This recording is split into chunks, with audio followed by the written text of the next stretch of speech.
right, good afternoon here. It is, what day is it? Wednesday, the 18th of March. I'm looking at the future weather forecast, and I think we're done. Is there a chance we get another storm? Yes. I mentioned this in a previous video, but what am I doing tonight? It's a beautiful day. Take a look out. It is only, yes, we're jamming out to Taylor Swift here, but it is only 37 degrees in the scorching sun. So it's not the cold, it's not the warmest day of the year by far, but I don't know. It looks like we warm up to 50s this weekend and into next week, and yeah, the lows overnight. All these nights are below freezing, but the days that look for rain look warm. I might be, I don't know, I might be jumping the gun. It's usually way too early here. I have this gut feeling we are done, and I hope we are, and it was a long winter. So I've made the executive decision to kind of start picking up snow stakes. Let's get these off of properties. It's a great time to scout for spring cleanups. And what do I mean by that? Well, you might just say, why are you making a trip? Gas is, diesel, or the diesel truck. Diesel is, $5.50 a gallon. Why are you aimlessly driving around? You're not. I totally could take the approach of, I'll just pick the stakes up when I do fall cleanups. Or I keep saying fall cleanups. Spring cleanups. It's a great time to take a note of a few things. So number one, see the properties while there's no snow on them, because you haven't seen them in that condition since God knows when. You want to see, number one, you want to make a note of any turf damage, which might have occurred. And usually I'm very good with that. And there's nothing. I've never had any, I've kind of courtesy fixed things here and there, but never had anything of substance where I've torn up grass and stuff left and right. But this was an abnormally snowy, crazy, hard. This was just a hard winter. So I don't expect.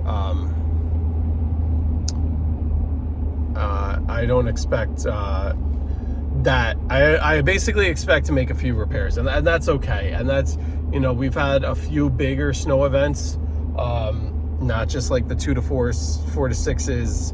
We've had multiple storms with over a foot of snow, where that storm before it has not melted. So we've had to try and push piles back. We've had, clients request widening of driveways, where I've kind of told them, look, I'll widen it, but we're going to rip up your lawn doing it. And they've been totally fine with that. Those I'm not really repairing on my own. If they ask me to take care of it, I will. As a service, I will. In that scenario, that guy, he needed his, he had a narrow driveway, needed it wider for an oil delivery, which I took care of, and, but that's neither here or there. But the other important thing you want to take note of is what the conditions look like for spring cleanups. So you might have some yards where you budget basically, it's a huge property and I need to budget X amount of time, and I need to bring this, and this, and I need to bring on this stand-on blower, and I could, let me bring this, and the winds from the, you have really good luck and everything blew into the woods and you got not much. Or you could have, that's only a half acre. That's like my smallest property by far. I'm not going to worry about that one. I'll just, I'll have an hour to do that here, or there, whatever. And, like we said, we're very clear that we're not cleaning up storm damage. But it's just all the leaves blew back, or you got, twigs and small branches and stuff like that you normally take care of. You just have a higher number of that, and You know, the stuff blew into corners and crevices and back into the garden beds, and you just whatever. Like, it's just kind of sucks, right? So you might have those. So you kind of want to just look and budget these based on time.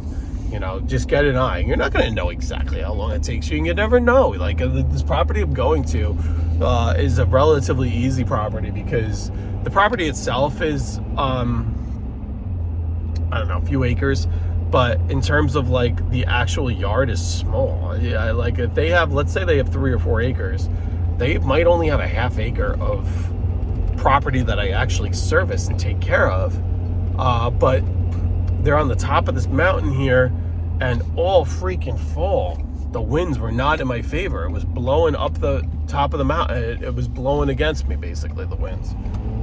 So that was, I was battling, and it was just awful. It sucked. So like, that wasn't cool. And you don't know, like, I mean, spring is generally better for stuff like that, but you just don't know. So that's, at the end of the day, you don't know, like I just said a million times, but it's good to kind of, like I said, take a mental note and come up with a plan. You know, oh, this day I need this, oh, this property is usually very soft, so let me not, you know, do this, and this, or let me not do this day, let me do it that day, you know, and so on and so forth. But we are at a property now, and I'm just gonna come quickly to collect these steaks. Beautiful freaking view these people have. I don't know if I can show you. If you can see the Catskills in the background and the farmland. It's just beautiful. I don't know if that's showing up on camera, so I'm gonna have them on my front-facing camera. But let me hop out, pick up these steaks, and peace out. All right, I just want to shout out this like Ford trucks, man. All trucks have their problems, everything, you know, whatever, blah, blah, blah. There's a house, I don't know, a bunch of videos back, the last big storm we got, that I got stuck at this home.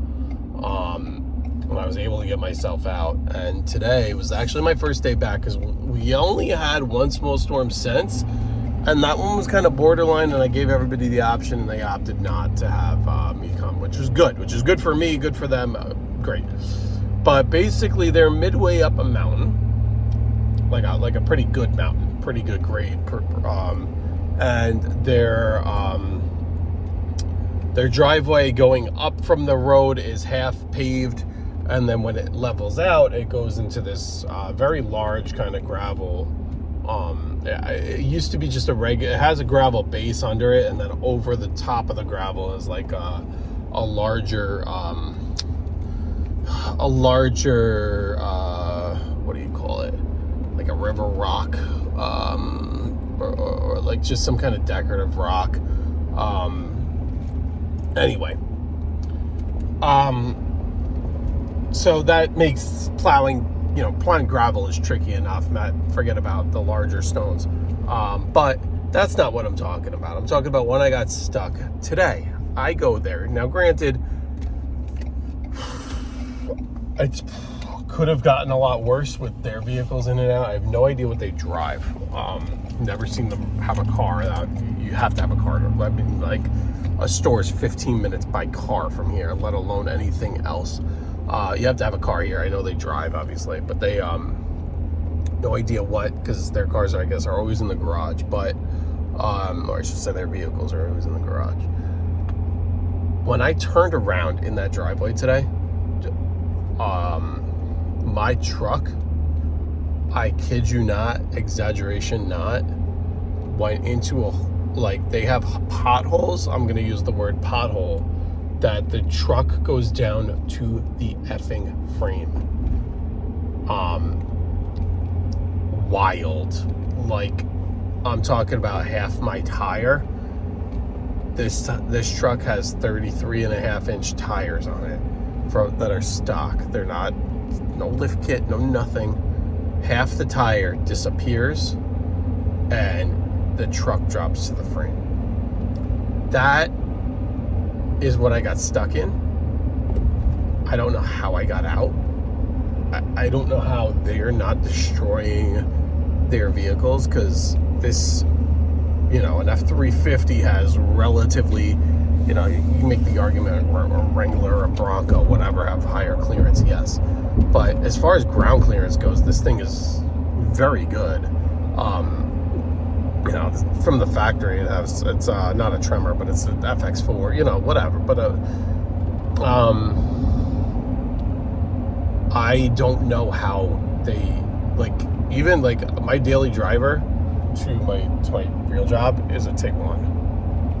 I don't know how it, and that's just kind of your typical size. And I'm not just talking specifically that car. I'm just talking that mid compact SUV crossover, CRV RAV4, that kind of size, right? The holes in this driveway will swallow and annihilate those cars. And there's a huge freaking lip up to the garage. That driveway needs a hell of a lot of repair. And honestly, I know everything's muddy, but I really believe they should invest in repaving. I'm gonna take a look at what they want to do going forward in terms of contracts for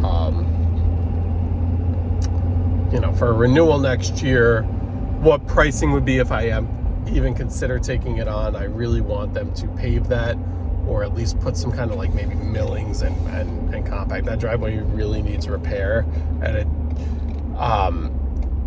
I have no problem doing a temporary repair for them in terms of taking my first of all, I don't have a box blade for the tractor, and I'm not buying one just for that. I don't do a lot of gravel. I don't do any gravel repair, really.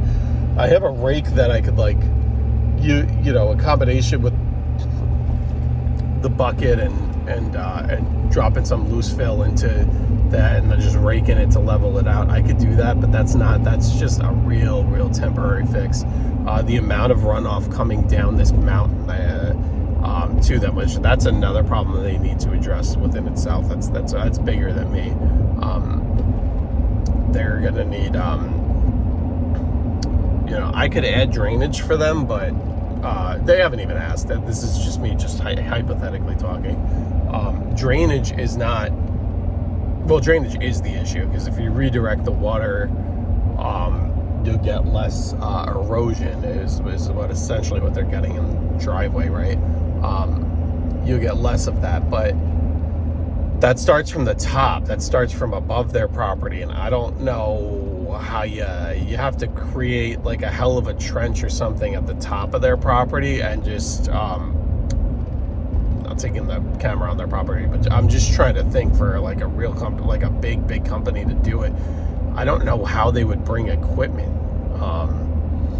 up there. It's like bringing equipment up a mountain. I don't know how. It's not like you could just drive an excavator up there, or even a mini, maybe, I don't know, maybe a micro X, a real mini, but then you worry about the tippage of that. I don't know, man. I don't know what you do. I mean, somebody specializes in this. That's not me, and I totally get that. But I don't know. This is another reason why it's important to pick up your snow stakes, not just leave them. Look at the condition of these driveways and how you're leaving them. You want to make sure. I'm not getting this is not on me, and they're not even close to. They're not the people at all to be you need to fix our driveway. But you want to make sure you don't. My contracts are very clear that I'm not responsible for any damage. But you want to kind of get out in front of that. But I'm actually kind of shocked they haven't reached out for just to see what a repair would be, or just a temporary. I'd be happy to help them out in the meantime. I'm not talking give tens of thousands job to do a complete grade and repave. We want to fill these holes and just get a basic little grade in terms of running a landscape rake over these bigger rocks to kind of smooth them out. I'll drive the tractor, I'll drive the tractor or the truck over it a few times to just compact it that way. And we could just start with something as basic as that. But I'm in such disbelief of hitting a hole and burying this truck to the frame. I'm at a loss for words. And that was me avoiding the even bigger hole, which is crazy. There was one hole that was so monstrous that I don't even know. They have a whole section that's like next to the gravel that's just standing water and washed out and eroded. It's just wild, crazy stuff. But when you're looking to buy a home, look into this stuff. Jesus. But anyway, that was my update, and keep on keeping on, guys.